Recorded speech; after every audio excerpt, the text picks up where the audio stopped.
विशाल भाई, आपको आवाज आ रही है मेरी?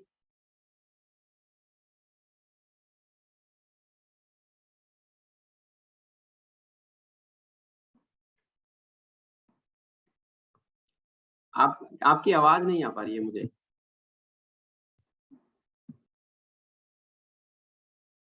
इसमें एक ऑप्शन आता है, आप करो ज्वाइन विद डिवाइस ऑडियो ऐसे करके।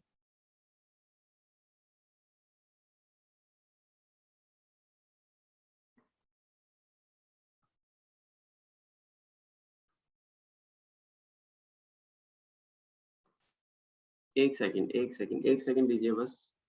मैं आपको बता रहा हूँ कैसे आपको ऑडियो ऑन करना है। आपके मोबाइल में, जैसे आपने मोबाइल में ऐप ओपन किया है ना, तो जब आप मीटिंग को वो करोगे, उसमें आप देखिए नीचे की साइड। एक सेकंड। एक ना ज्वाइन ज्वाइन ऑडियो करके ऑप्शन है नीचे, ज्वाइन ऑडियो करके।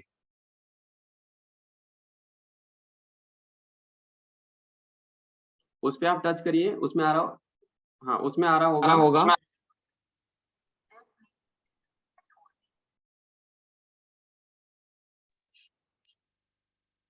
हेलो।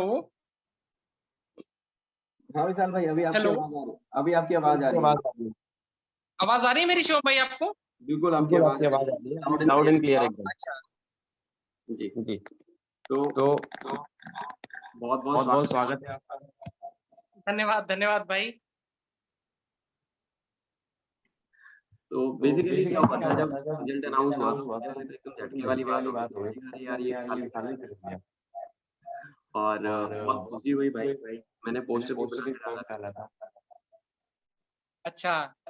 हाँ। तो आपके पहला सवाल, जैसे हमारी जनता ने पूछा है सबसे ज्यादा, वो ये है। आप थोड़ा ना कैमरे कर लो अपने।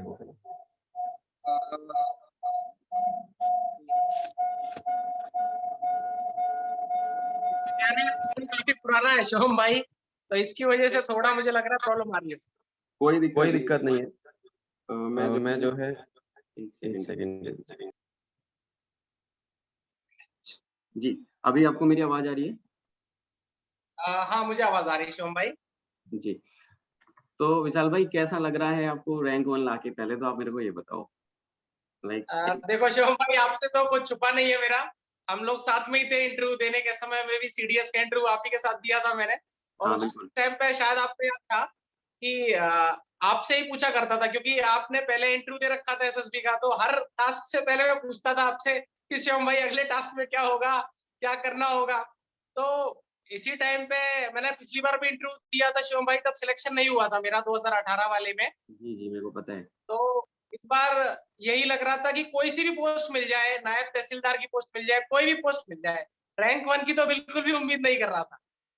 नहीं, इंटरव्यू मैंने आपका देखा था और मतलब काफ़ी अच्छा लगा। मतलब बहुत नपा-तुला बोलना, एक मतलब शालीनता के साथ बोलना, क्या क्या जो इंटरव्यूअर की जो रिक्वायरमेंट है, वो उस हिसाब से बोलना, मतलब जितना रिक्वायर्ड है, वो बहुत एप्रिशिएट करूँगा मैं उस चीज़ को आपकी, कि मतलब ये कहीं न कहीं जो सालों की मेहनत थी ना, उस सालों की मेहनत ने इतना ज़्यादा पेशेंस दे दिया, इतना ज़्यादा मैच्योरिटी आ गई, कि उसकी वजह से जो चीज़ें रिक्वायर्ड होती हैं एक प्रशासनिक अधिकारी के अंदर, वो चीज़ें अपने आप ही वो निकल के आ गई वहाँ पे उस दौरान। तो आई थिंक मेरे हिसाब से, जैसे मेरा अनुभव है, उस हिसाब से मैं बोलूँगा कि वही चीज़ थी जो रैंक 1 लाने में मदद की आपको। और आपका क्या तजुर्बा रहा इस पूरे, मतलब एक पीसीएस की तैयारी के दौरान आपका क्या रहा, मतलब एक अप्रोच क्या था?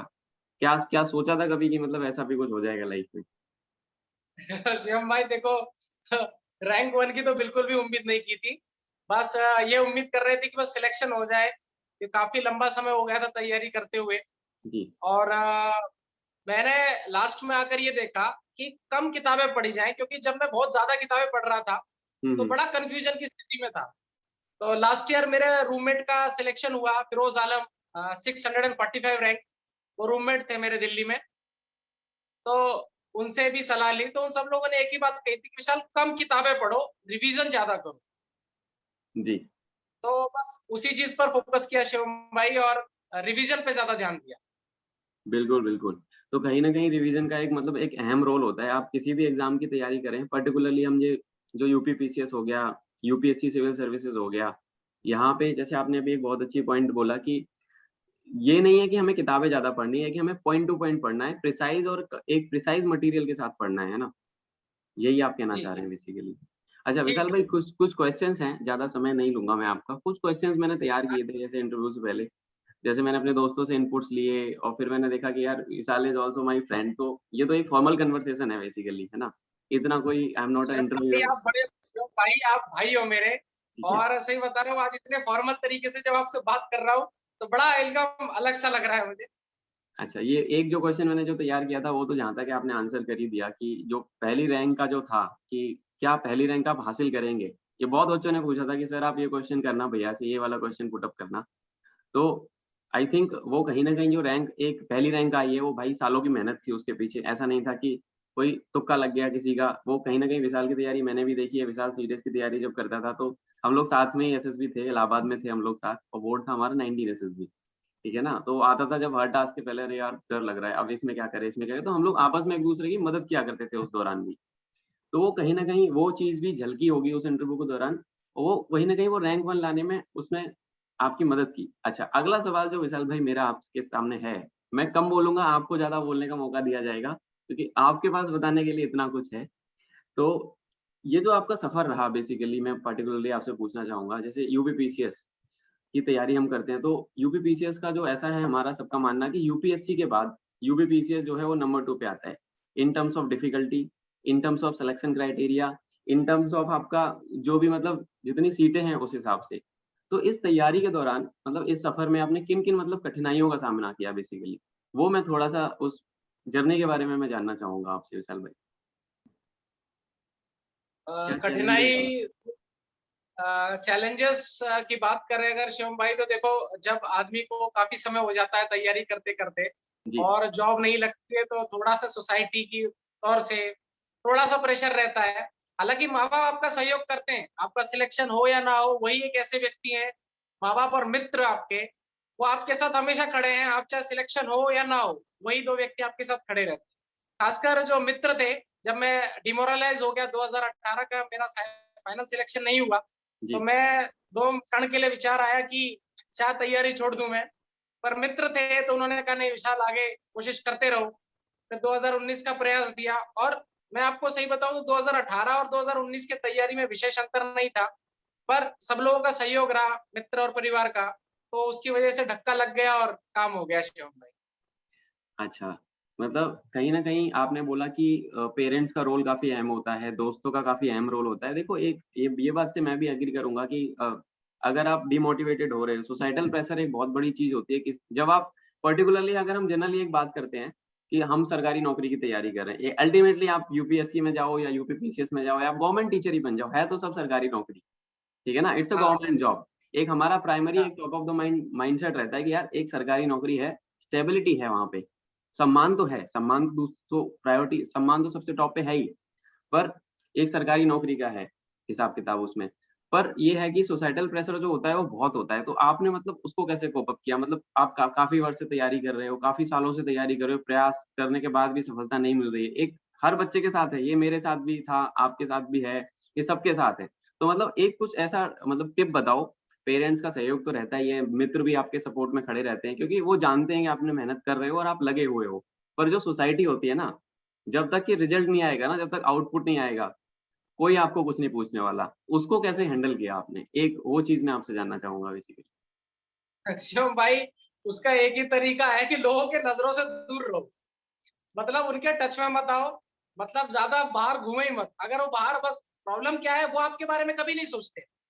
लेकिन जब आप उनको दिख जाते हो, तब वो आपसे पूछते हैं। तो कोशिश करो कि आप दिखो ही ना उनको। थोड़ा-सा दूर रहो, तो मतलब अगर घर से दूर रह सकते हो, तो घर से दूर रहने की कोशिश करो, क्योंकि वही ज़्यादा बेहतर रहेगा आपके लिए। और बाकी तो भाई देखो, हम तो एक सामाजिक प्राणी हैं। हम बच सकते हैं, परिवार वाले नहीं बच पाएँगे इन चीज़ों से, क्योंकि उन्हें तो बाहर निकलना ही है। तो बस ये रहता है कि जितनी ज़्यादा मेहनत कर सकते हो करो, जितने जल्दी रिज़ल्ट ला सकते हो लाओ, जिससे सहयोग माँग सकते हो माँगो, क्योंकि यही समय है। बिल्कुल। तो जैसे आपने बोला कि एनवायरनमेंट का फ़र्क है, अगर आस-पास की सराउंडिंग आपकी मोटिवेटिंग नहीं है, सपोर्टिंग नहीं है, तो आप उस सराउंडिंग को ही बदल सकते हो। जैसे आपने जी, लाइक दिल्ली में रह के तैयारी करी थी अपनी, तो आपने क्या, मैं एक और चीज़ जानना चाहूँगा कि आपने क्या कोचिंग वगैरह मतलब कुछ गाइडेंस लिया कहीं से, कोचिंग की, या मतलब किस तरीके से आपने अपनी प्रिपरेशन को मतलब एक टाइम बाउंड मैनर में कवर किया, मतलब सारा सिलेबस? क्योंकि सिलेबस तो बहुत बड़ा होता है और कहीं न कहीं हमें एक मार्गदर्शन की ज़रूरत पड़ती ही है। तो वो क्या जर्नी रही जिसमें आपने किन-किन रिसोर्सेज़ का यूज़ किया? किस-किस से आपने मदद ली? वो मैं थोड़ा-सा जानना चाहूँगा आपसे। शिवम भाई, मैंने केवल ऑप्शनल की कोचिंग ली थी इकोनॉमिक्स की। मेरा ऑप्शनल इकोनॉमिक्स है। जी। तो इकोनॉमिक्स की मैंने कोचिंग ली थी। एक इको विजन क्लासेस हैं, अच्छा। विजयन सर पढ़ाते हैं उसमें। तो उनसे सिर्फ मैंने ऑप्शनल का क्लास लिया था। उसके अलावा मैंने कहीं से भी कोचिंग नहीं ली। यही मैंने हर जगह बोला है कि मैंने कहीं कोचिंग नहीं ली, ये ऑप्शनल के अलावा। दूसरा मेन चीज़ क्या थी कि अगर यूपी की आप स्पेशली तैयारी कर रहे हैं, तो ज़्यादातर जो मटेरियल अवेलेबल है वो हिंदी में अवेलेबल होता है। जी। तो अगर आप इंग्लिश मीडियम के स्टूडेंट हैं, तो भी आपको हिंदी मीडियम का जो मटेरियल है वो पढ़ना पड़ेगा, क्योंकि वो ज़्यादा ऑथेंटिक है। जैसे घटना चक्र पब्लिकेशन है, तो उसकी जो बुक्स हैं वो हिंदी में ही आती है। और घटना चक्र की बुक आपको पढ़नी ही पड़ेगी करंट अफेयर्स की, क्योंकि उसमें से काफ़ी क्वेश्चंस प्रीलिम्स में फँसते हैं। मतलब प्रीलिम्स में अगर करंट अफेयर्स के जो भी क्वेश्चन आ रहे हैं, वो कहीं न कहीं घटना चक्र से ही आते हैं। तो आप उसको नेग्लेक्ट नहीं कर सकते। और यूपी पीसीएस में मैंने जो चीज़ ज़्यादातर गौर करी कि रिवीजन जितनी ज़्यादा बार करेंगे, उतना ज़्यादा हमें बेनिफिट होगा। क्योंकि अराउंड 150 जो क्वेश्चन्स आते हैं प्रीलिम्स में, उसमें से लगभग 60 क्वेश्चन, 70 क्वेश्चन्स रिपीट होते हैं पिछले 25 सालों के। तो बिल्कुल। अगर हम पिछले 25 इयर्स के क्वेश्चन अगर अच्छे से रिवाइज कर जाए 5 से 6 बार, तो जो 60-70 क्वेश्चन्स हैं हमारे, वो हमारे कंफर्म अच्छे हो जाएँगे। और 30-40 क्वेश्चन जो करंट अफेयर्स के हैं, न्यू हैं, वो अगर हम अपने एंड से कर लेते हैं, कट ऑफ वही 95 से 100 क्वेश्चंस के बीच में जाती है। तो इतना कर लेते हैं, तो पास्ट ईयर्स क्वेश्चंस का रिवीजन का बहुत बड़ा मोटिव है प्रीलिम्स क्वालीफाई करने में। और अगर जब तक प्रीलिम्स क्वालीफाई नहीं होगा, तो मेंस की अपॉर्च्युनिटी नहीं मिल पाएगी। हम कितना भी अच्छा लिखना जानते हो, लेकिन प्रीलिम्स एक बहुत बड़ा बैरियर है। राइट। ये तो सही बोला आपने, बहुत बार मैंने भी देखा है बहुत सारे एस्पिरेंट्स को जैसे तैयारी करते हैं, तो प्री ही नहीं निकाल पाते हैं। वो लोग मेन की तैयारी कर रहे होते हैं, बट वो प्री नहीं निकाल पाते। पर इसमें एक जो हम अगर प्रशासनिक सेवाओं की तैयारी कर रहे हैं, जैसे यूपी पीसीएस हो गया, हमारा यूपीएससी हो गया, तो हमें मेंस को टारगेट तो करना ही करना है। अपार्ट फ्रॉम दैट हमें प्री का भी करना है ना? मैं सही बोल रहा हूँ आई थिंक, है ना? क्योंकि अभी बिल्कुल, बिल्कुल सही। हमें प्री को पहले एक जो पहला बैरियर, क्योंकि वो तो सीसेट है बेसिकली, वो क्वालीफाइंग ही है नेचर में, तो वो तो आपको निकालना ही पड़ेगा। अगर आप वही नहीं निकालोगे, जब आप पहली सीढ़ी ही नहीं क्रॉस करोगे, तो आप आगे जा ही नहीं सकते। ये हो गया आपकी स्ट्रैटेजी के बारे में बात। अच्छा लगा आपने इस तरीके से किया, कोचिंग का भी आपने बताया कि मतलब हमें वहीं पे गाइडेंस लेना है जहाँ पे हमें लगता है कि हमारा कमजोरी है। जैसे आपने एक कमजोर ऑप्शनल पक्ष। सब्जेक्ट की लिया था, एक आपने जिन सर से लिया था, तो ओवरऑल सेल्फ स्टडी का अहम योगदान रहा आपकी तैयारी के दौरान विशाल भाई, है ना? कितने घंटे, अगर मैं आपसे एक जनरल क्वेश्चन पूछूँ, तो मतलब डेडिकेटेडली मतलब कितने घंटे की स्टडीज़ रिक्वायर्ड है एक यू स्टेट पीसीएस हो गया या यूपीएससी हो गया, उसके लिए? अगर शिवम भाई बात करें, तो घंटे की बजाय अगर हम टॉपिक वाइज अगर पढ़ें, हालाँकि घंटे के हिसाब से देखें तो 4-5 घंटे अगर आप प्रतिदिन पढ़ते हैं कंसिस्टेंटली, विदाउट ब्रेकिंग, अगर आप 6 घंटे डेली पढ़ते हैं तो पर्याप्त है। लेकिन प्रीलिम्स हो जाने के बाद और मेंस होने तक आप उस 6 घंटे को 8-9 घंटे में कन्वर्ट करिए। मतलब प्रीलिम्स के बाद आप बहुत ज़्यादा जुट जाइए, क्योंकि अब आप बस एक कदम दूर रह जाते हैं। मेंस के बीच का जो प्रीलिम्स और मेंस के बीच का जो समय होता है ना, उसको आप बहुत अच्छा यूटिलाइज़ करें, दिन और रात पढ़ें, क्योंकि वो ऐसा टाइम होता है जिसमें आप जितना ज़्यादा पढ़ेंगे, नया पढ़ेंगे, नई चीज़ें पढ़ेंगे, तो वो आपको रिटेन रहेंगी। आपने 4 साल पहले पढ़ा था वो याद रहता है, लेकिन अगर आप इन बीच में 2-3 महीने का जो समय मिलता है प्रीलिम्स मेंस के बीच में, वो जितना टाइम आप ज़्यादा डिवोट करेंगे, उतना ही अच्छा आप मेंस लिख पाएँगे। और अल्टीमेटली जो मेरिट कैलकुलेट होगी, वो मेंस की ही होगी। तो इसलिए प्रीलिम्स और मेंस के बीच का जो गैप है, उसमें आप जितना ज़्यादा पढ़ सकते हैं, जितने ज़्यादा घंटे पढ़ सकते हैं, उतना ज़्यादा आप पढ़ें। बेसिकली आप कहना ये चाह रहे हो कि आर्ट्स में स्टडीज़ को हम काउंट नहीं कर सकते, हमें क्वांटिटेटिव नहीं करना है, क्वालिटेटिव हमें करना है। अगर पढ़ाई। हाँ, है ना? अगर मैं एक सिटिंग लगा रहा हूँ, जैसे मैं अभी डिफेंस एग्ज़ाम्स के लिए बच्चों को बेसिकली तैयार कराता हूँ, तो बच्चे मेरे पास आते हैं कि सर, हमसे टॉपिक नहीं कवर हो रहा, सर हमें सब्जेक्ट ही समझ में नहीं आ रहा। हम 2-2 घंटे बैठते हैं सर, कुछ आउटपुट ही नहीं आता।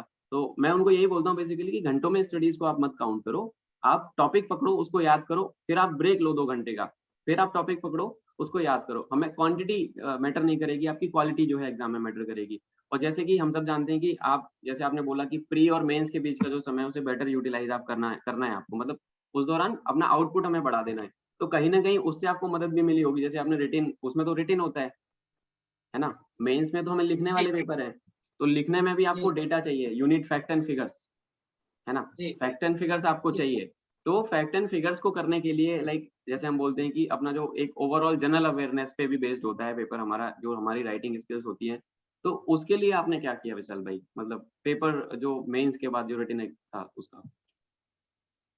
उसमें हम ये कर सकते हैं कि हम क्या करें जैसे कि जो कुल मिला के 100 से 120 टॉपिक्स हैं जो कवर करते हैं जैसे हेल्थ है, एजुकेशन है, वुमेन इश्यूज है, एनजीओ है। ऐसे कुल मिला के अगर ये जो टॉपिक्स हैं ना, उनके ऊपर हम 5-5 पॉइंट तैयार कर लें और हम अपना डाटा अच्छे से रखें। जैसे कि हमें डाटा एकदम क्लियर होना चाहिए। जैसे एग्रीकल्चर का टॉपिक उठाते हैं। जी, एग्रीकल्चर में हमारे पास डाटा होना चाहिए कि 48% लोग एग्रीकल्चर में एम्प्लॉयड हैं, लेकिन जीडीपी केवल 16% है उनसे।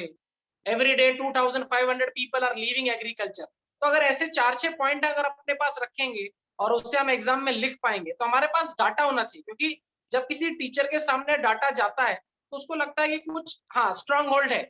उसके बाद जब हम अपना आंसर लिखते हैं, तो उसको अंडरलाइन करें मेन मेन पॉइंट्स को, ताकि टीचर की नजर उन अंडरलाइन पॉइंट्स पर जाएगी, तो उनको जो चीज ढूंढ रहे हैं वो मिल जाएगी, तुरंत उस आंसर को चेक करके वो आगे बढ़ जाएंगे। तो कहीं न कहीं हमें अंडरलाइन ज़रूर करते चलना है हर टॉपिक को। और डेली अगर मैं बात करूँ कि डेली आप 20 आंसर लिखिए, तो वो प्रैक्टिकल नहीं है, इतना एंथुसियाज़्म नहीं रहता किसी में। लेकिन आप डेली 2 आंसर, 3 आंसर डेली लिखें। उससे क्या रहता है आपकी जो राइटिंग स्पीड है, वो एक कांस्टेंट वे में चलती रहेगी। तीसरी बात, अगर आपका कोई फ्रेंड है या आपका कोई मेंटर है, कोई टीचर है, उसकी आप हेल्प ज़रूर लें। क्योंकि कोई भी आदमी कभी परफेक्ट नहीं होता। मुझे बहुत सारे टॉपिक्स में डाउट रहता था। तो वो मैं अपने मित्र से या अपने टीचर से पूछता था। मदद माँगने में शर्म नहीं आनी चाहिए। अक्सर हम क्या करते हैं, हेजिटेशन के चक्कर में किसी से पूछते नहीं या टीचर से पूछते नहीं हैं या अपने मित्र से नहीं पूछते हैं, तो वहाँ हम थोड़ा पीछे रह जाते हैं। हमें सहयोग लेने से कभी भी शर्म महसूस नहीं होनी चाहिए। बिल्कुल आपने एक बहुत अच्छी बात ये कही कि मतलब एक कोऑपरेशन वाली जो क्वालिटी होती है, एक जो कि बेसिक बेसिक एक ह्यूमन नेचर भी है, एक अच्छे प्रशासनिक अधिकारी की पहचान भी होती है कि अगर आप किसी डिपार्टमेंट में भी जाओगे भविष्य में सिलेक्शन के बाद, तो भी आपको कोऑर्डिनेशन करके चलना पड़ेगा। तो चाहे आपके मित्र हों, आपके टीचर हों या आपके पेरेंट्स हों, अगर आप कहीं पे आपको कोई प्रॉब्लम है, तो आप उनसे हेल्प ले सकते हो। ये इसका जो सार हमने निकाला वो इस तरीके से है। अच्छा, विशाल भाई मुझे एक जो एक क्वेश्चन मेरे दिमाग में हुआ कि आपने पहले भी काफ़ी सारे एग्ज़ाम्स की तैयारी की होगी। तो मतलब जी। क्यों क्यों यूपीपीसीएस? उसके अलावा जैसे हम लोग सीडीएस भी देते थे पहले जब हम कंबाइंड डिफेंस सर्विसेज एग्ज़ाम देते थे, तो अब सीडीएस की भी तैयारी हम लोग कर रहे थे। तो मतलब आपने अपनी अभी तक लाइफ में कौन-कौन से पर्टिकुलर एग्ज़ाम्स दिए? क्या उनके रिज़ल्ट रहे? है ना? और अगर वहाँ पे डिमोटिवेशन आया, अगर वहाँ पे सिलेक्शन कभी नहीं हुआ, तो उस वाले मतलब एक फेलियर का फेज़ भी आया लाइफ में, है ना? डिप भी हुआ परफॉर्मेंस कहीं-कहीं। उससे कैसे ओवरकम करके यहाँ तक पहुँचे आप? ये मैं जानना चाहूँगा। अ, शिवम भाई कुछ से तो नेचुरली हो गए क्योंकि ओवरेज हो गए। मतलब मान लो जैसे असिस्टेंट कमांडेंट का एग्ज़ाम है, तो 25 एज हो गई, तो उससे हम बिल्कुल, ऑटोमैटिकली बाहर निकल गए। सीडीएस है, ऑटोमेटिकली बाहर निकल गए। तो अब जो ऑप्शंस रह गए बहुत कम रह गए कि यूपीएससी दे लो या स्टेट सर्विस दे लो, क्योंकि यही group A, group B services हैं इसमें। और फिर उत्तर प्रदेश जो सिविल सर्विसेज है, इसमें बहुत अच्छा ऑप्शन है क्योंकि यूपी में काम करने के लिए बहुत है शिवम भाई, आपको तो पता है, हम और आप एक ही जगह से बिलॉन्ग करते हैं। बिल्कुल, बिल्कुल। यूपी के ऑफिसेज में जो भीड़ है, जनता इतनी इकट्ठी होती है, तो उससे ये मालूम पड़ता है कि उत्तर प्रदेश में काम करने के लिए बहुत है। तो यूपी फिर अपना खुद का स्टेट भी है, हर व्यक्ति सोचता है कि अपने स्टेट में काम करेंगे और मौका मिला है तो फिर और यूपी पीसीएस का एक अलग चार्म भी है तैयारी का। मतलब यूपीएससी के बाद लोग कोशिश करते हैं कि यूपी पीसीएस अदर स्टेट के भी बच्चे यूपी पीसीएस को देते हैं। इतना वो है करिश्मा है यूपी पीसीएस का। तो शिवम भाई फेलियर बहुत आए मेरी लाइफ में। आईबी में नहीं हुआ, असिस्टेंट कमांडेंट में नहीं हुआ, सीडीएस में तो मैं आपके साथ ही था। तो आपको तो मालूम है मेरा पहला ही इंटरव्यू था सीडीएस का। हर बिल्कुल। टास्क से मैं पहले पूछता था शिवम भाई आप क्या करना है? और मैं सब लोगों को बताना मैं भी चाहूँगा कि शिवम भाई मेरे भाई तो ही हैं, लेकिन वहाँ से ही मुझे हर चीज़ से गाइड करते रहे, हर मामले में कि विशाल आप ये करना है, ऐसे करना है।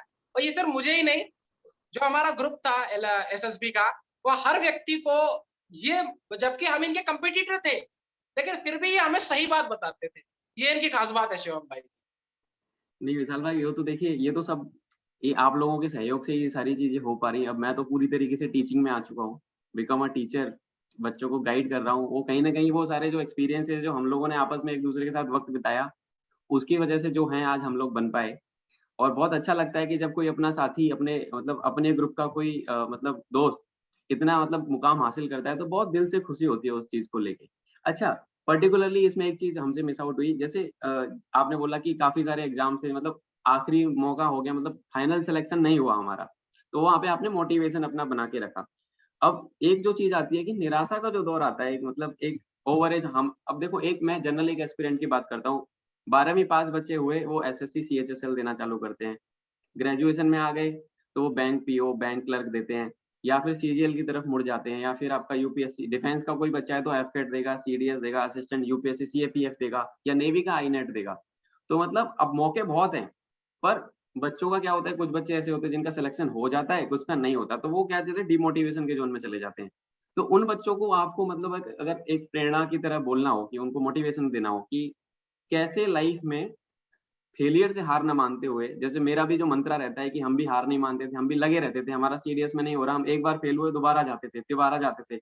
ऐसे करते-करते जाते रहते थे जब तक कि हमारे अटेम्प्ट्स ही एग्ज़ॉस्ट नहीं हो गए। और उस एक्सपीरियंस का फ़ायदा आज अगर मेरे हमारे स्टूडेंट्स, हम एसएसबी विंग्स में हम लोग अभी आपने जैसे आप जानते हो कि डिफेंस के बच्चों को गाइड करते रहते हैं, तो काफ़ी सिलेक्शंस निकल रहे हैं, तो कहीं न कहीं वो हमारे अटेम्प्ट्स की जो मेहनत हमारी वेस्ट नहीं गई, उनके काम आ रही है। तो मैं ये जी। जानना चाहूँगा उस निराशा के दौर से कैसे उभरें? क्योंकि उसमें तो हर दूसरा बच्चा आजकल जा रहा है। एक एग्ज़ाम में फेल होते हैं, हार मान जाते हैं, डिमोटिवेशन में चले जाते हैं, डिप्रेशन में चले जाते हैं। एक ऐसा कोई उसका रामबाण आप बताओ कि वो बच्चा अगले अटेम्प्ट में ऐसा बाउंस बैक करे कि पेपर निकाल ही ले फिर। शिवम भाई, मतलब मैं यही कह सकता हूँ कि पॉज़िटिव लोगों के बीच में रहें। मतलब जो लोगों को आपको लगता है ना कि ये व्यक्ति पॉज़िटिव है, पॉज़िटिव बातें करता है, कोशिश करें उससे बात ज़रूर करें आप, हर दूसरे दिन या तीसरे दिन। क्योंकि पॉज़िटिव है आदमी खुद तो पॉज़िटिव रहता है, दूसरे को भी पॉज़िटिव एनर्जी देता है वो। और जो नेगेटिव लोग हैं, जो आपको डिप्रेशन की बातें करते ही कुछ नहीं रहा है, उन लोगों से थोड़ा-सा दूर रहने की कोशिश करें, क्योंकि वो खुद भी नेगेटिव है और दूसरों को भी कोशिश करते हैं वो नेगेटिव कर दें। तो अपना एक ऐसा ग्रुप बनाएँ जो पॉज़िटिव लोगों का है। तीसरा, अपने माँ-बाप को अपने सामने रखें। उससे बड़ा मोटिवेशन कुछ नहीं हो सकता। वो बड़ी उम्मीद लगाए बैठे हैं कि एक दिन बच्चा कामयाब होगा। तो अपने माँ-बाप, अपना परिवार, अपने मित्र जो आपके ऊपर आशा और उम्मीद कर रहे हैं, उसको मेहनत को बरकरार रखें और हारने के बाद दुगनी रफ्तार से चलें। वो एक कहावत है ना, गिरते हैं शूरवीर मैदान जंग में, वो क्या गिरेंगे खाक जो चलते हैं तो घुटनों के चलना बल ही पर। है। तो हमें बिल्कुल, याद रखना, अगर हम असफल हो रहे हैं, वो इसलिए हो रहा है क्योंकि हम कोशिश कर रहे हैं। कोशिश जो करता है वो थोड़ा असफल तो होता है, लेकिन याद रखना, असफलता कुछ न कुछ सिखाती है।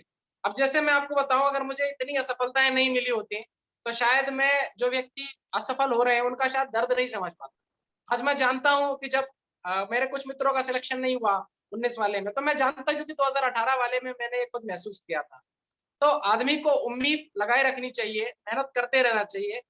समय ज़रूर बदलेगा, चमकता दोनों है, सूरज और चाँद दोनों चमकते हैं, सूरज दिन में चमकता है तो चाँद रात में चमकता है। समय सबका आता है शिवम भाई, हर किसी का आएगा। बिल्कुल, बिल्कुल। एक बहुत अच्छी एक गोल्डन लाइन है बेसिकली, मैं बोलना अगर चाहूँ आपको, तो आपने सही बोला कि पॉज़िटिव माइंडसेट जो होता है, एक मतलब ऑप्टिमिस्टिक अप्रोच जिसे जीवन में बोलते हैं, वो रहना बहुत ज़रूरी है। व्हाई व्हाई का क्लियर आपका जो व्हाई है, क्यों करना चाहते हो? आप अगर कोई भी एग्ज़ाम की तैयारी कर रहे हो, मान लो आप फ़ौज के पेपर की तैयारी कर रहे हो या यूपीएससी कर रहे हो, यूपीपीसीएस कर रहे हो, तो मतलब एक हमारे सामने व्हाई होना चाहिए, क्लियर कट व्हाई। अब वो एनर्जी देगा आपको, वो जो व्हाई होगा वो एनर्जी देगा, आपके दोस्त हैं, आपका कोई ऐसा दोस्त होगा, जैसे विशाल से मैं भी इंस्पिरेशन ड्रॉ करता हूँ कि यार विशाल था अपना, विशाल इतनी मेहनत किया, विशाल का एंड में आके वो लगा रहा, उसने हार नहीं मानी। बट अगर आप पहले ही हार मान जाते तो शायद ये मोमेंट ही क्रिएट नहीं हो पाता विशाल, है ना? अगर आप हार मान जी, लेते तो ये मोमेंट ही नहीं क्रिएट होता। तो लगे रहना है और अपने भाई के साथ लगे रहना है। और जैसे कि आपने बोला, बहुत अच्छी लाइन बोली कि पेरेंट्स हैं, दोस्त हैं, उनके लिए करना है।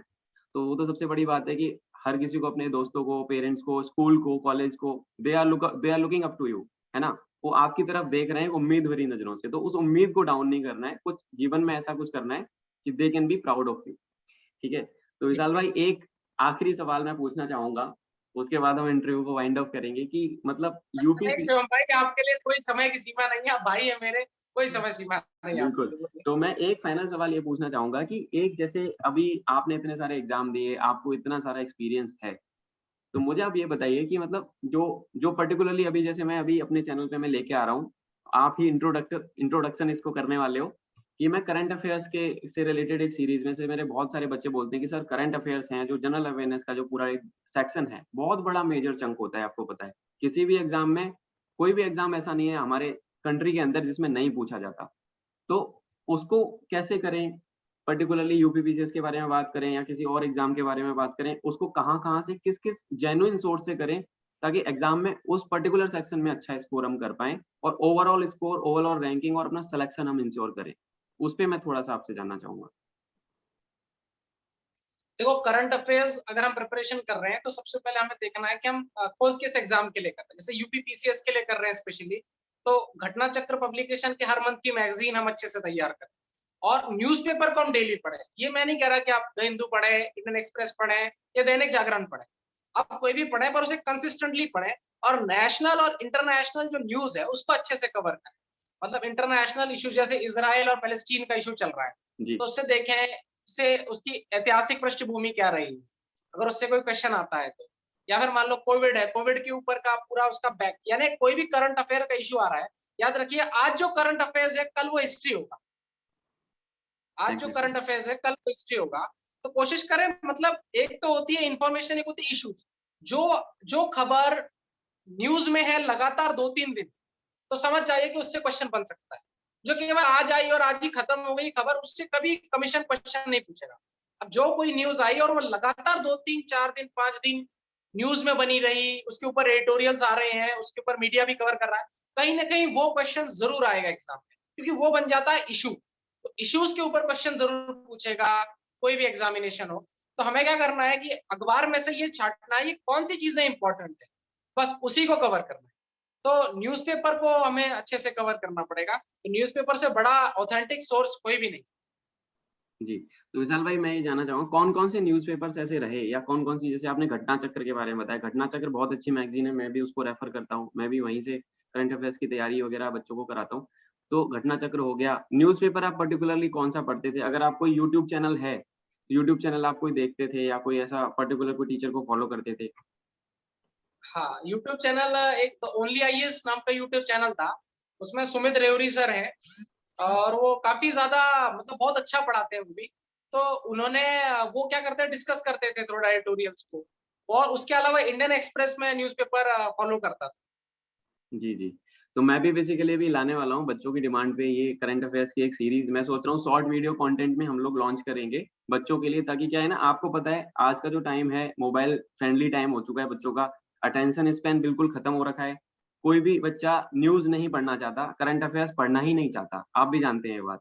मतलब जैसे अगर हम तो इतने मैच्योर हो चुके हैं 27 27, 26 वी आर राइट नाउ, तो हम लोग तो एग्ज़ाम स्पेसिफिक तैयारी करें तो हमें तो पढ़ना ही है। पर ये जो छोटे बच्चे हैं जैसे 19-20 साल के जो स्टूडेंट्स हैं पर्टिकुलरली जो अभी-अभी मैदान-ए-जंग में कूदे हैं, तो वो मेरे से बोलते हैं कि सर हमसे पढ़ा ही नहीं जाता, हमको समझ ही नहीं आती चीज़ें। इवन दो उनको पीडीएफ देने के बाद, क्लास में पढ़ाने के बाद भी वो नहीं याद कर पाते हैं। तो आपका क्या मानना है कि अगर कुछ ऐसा हम लोग प्लान करें शॉर्ट वीडियो कंटेंट के फॉर्म में मतलब बहुत 1 से 2 मिनट की ऐसी वीडियो डेली हम लोग डालेंगे, जिससे कि पूरा उनका कवर अप हो जाएगा। तो आपको क्या लगता है कि उसका कितना बड़ा रोल रहेगा इनके एग्ज़ाम्स में? पर्टिकुलरली डिफेंस एग्ज़ाम्स हो गए या बैंकिंग हो गया या रेलवे कोई से भी एग्ज़ाम्स में? और इसका बहुत इंट्रोडक्टरी बड़ा रोल है। जी, इसका बहुत बड़ा रोल रहेगा शिवम भाई, क्योंकि अगर हम कोई बात है जो 15-20 मिनट की बात अगर 3 या 5 मिनट में बता देते हैं, साधारण शब्दों में, साधारण भाषा में, आम भाषा में, तो कहीं न कहीं उनको बहुत मदद आती है। कभी-कभी क्या होता है न्यूज़पेपर की जो लैंग्वेज है, वो काफ़ी एम्बिगुअस रहती है जिससे बच्चा नहीं समझ पाता है। तो अगर उसे हम बिल्कुल लेमैन भाषा में, साधारण भाषा में अगर समझा देंगे, तो वो बड़ी उनके लिए बहुत बड़ी हेल्प हो जाएगी। और ये आप जो कोशिश कर रहे हैं मेरे हिसाब से बहुत बड़ा प्रयास है। क्योंकि सबसे बड़ी प्रॉब्लम ये आज की डेट में कि इन्फॉर्मेशन बहुत अवेलेबल है, लेकिन उसको असाधारण भाषा में अवेलेबल कराना एक बहुत बड़ा टास्क जी, जी। विशाल भाई बहुत-बहुत धन्यवाद इतना सारा समय देने के लिए। फाइनल एक क्वेश्चन, कौन-सी पोस्ट आपने है। अपने लिए मतलब लाइक रैंक 1 हो आप obviously you will be going for SDM post तो क्या-क्या आपका वो रहा था मतलब चॉइसेस क्या थी कैडर्स के हिसाब से? अच्छा, अच्छा, मेरी पहली प्रेफ़रेंस शिवम भाई उसमें ये डिप्टी कलेक्टर यानी एसडीएम की थी जी, और जो दूसरी मेरी प्रेफ़रेंस थी, वो थी assistant commissioner industries. Industries okay, हाँ, क्योंकि और तीसरी मैंने जो डाली थी, वो डाली थी मैंने असिस्टेंट कमिश्नर नगर पालिका, और उसके बाद मैंने डाली थी आपकी डिस्ट्रिक्ट सप्लाई ऑफिसर, डीएसओ, और उसके बाद मैंने डाली थी नायब तहसीलदार, और उसके बाद मैंने डाली थी प्रेजेंट सुपरिटेंडेंट, यानी जो जेल सुपरिटेंडेंट होता है वो, और उसके बाद मैंने डाली थी district backward class welfare officer, और उसके बाद मैंने डाली थी शायद assistant roadways transport officer, ARTO शायद डाली थी।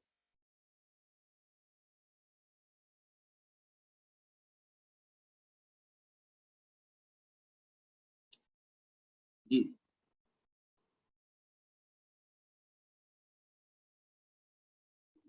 विशाल भाई, आपकी आवाज नहीं आ पा रही है मुझे, आपकी आवाज आवाज नहीं आ पा रही है मेरे को।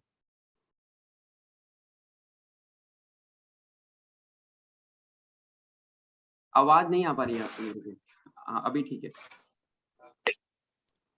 हेलो, हाँ विशाल भाई, आपको अभी क्लियर है एकदम। हाँ बोलिए बोलिए। जी जी, तो जैसे आपने मेरे को अपना पोस्ट प्रेफरेंस बताया, तो अच्छा लगा। मतलब आप ऐसे रोल में जाना चाहते हो जहाँ पे कि पब्लिक डीलिंग हो सबसे ज्यादा। जी तो जी पब्लिक बिल्कुल। डीलिंग आप पर्टिकुलरली करना चाहते हो। अच्छा, तो एक फाइनल पीस ऑफ एडवाइस आप क्या देना चाहेंगे? मतलब जो एक प्रशासनिक अधिकारी बनना चाह रहा है, यूपीसीएस में या यूपीएससी में जो जाना चाह रहा है, किस तरीके का एटीट्यूड रखें वो यूजर्स, पर्टिकुलरली बच्चे, एस्पिरेंट जो है? सर मेरे हिसाब से वो कोशिश करे कि कम किताबें पढ़े, ऑथेंटिक किताब पढ़े, और रिवीजन ज्यादा से ज्यादा करे, और ये सोचे कि मुझे क्या बदलाव लाना है, मतलब मैं इस सेवा में क्यों जाना चाह रहा हूँ।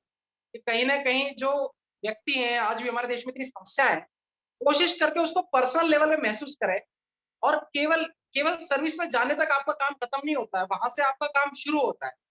कोशिश करनी है कि कम से कम मैं 20 एप्लीकेशन 30 एप्लीकेशन जनता की जाके सॉल्व करूं, और ये आपका एटीट्यूड तैयारी के समय भी होना चाहिए। अगर आप इस समय भी अगर किसी की किसी भी प्रकार से मदद कर सकते हो, तो आपको मदद करनी चाहिए। क्यों कहते हैं ना, वो कहते हैं चैरिटी बिगिंस फ्रॉम होम।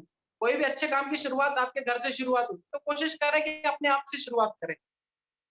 बहुत मतलब अच्छी बात आपने बोली। मतलब एक गोल्डन वर्ड्स हैं बेसिकली एक प्रशासनिक अधिकारी के लिए। मतलब पब्लिक डीलिंग ही अगर आपको करनी है, तो आप अपने घर से ही स्टार्ट कर दें वो चीज़। तो विशाल भाई, बहुत-बहुत धन्यवाद आपका इतना समय देने के लिए। मिलते रहेंगे, कनेक्ट करते रहेंगे टाइम टू टाइम आपके साथ। थैंक यू सो मच विशाल भाई, और बहुत-बहुत शुभकामनाएँ आपके बेहतर भविष्य के लिए। धन्यवाद। Thank you, thank you, thank you, thank you.